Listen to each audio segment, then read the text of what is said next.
जिसके सिर्फ कलर चढ़ता हो तो उस हालत में वज़ू और गुस्ल, चाहे वाजिब गुस्ल हो सुन्नत गुस्ल हो, दोनों हो जाएंगे। इसमें कोई परेशान होने की बात नहीं।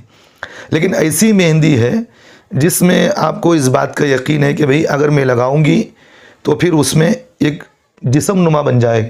जैसा कि नेल पॉलिश लगाते हैं, नेल पॉलिश लगाने से आप देखती हैं कि भाई उसके ऊपर एक जिस्म नुमा बन जाता है। अगर आप पानी डालेंगी तो फिर वो पानी सिर्फ ऊपर लगकर नीचे चले जाएगा, बल्कि वो नीचे तह तक नहीं जाता।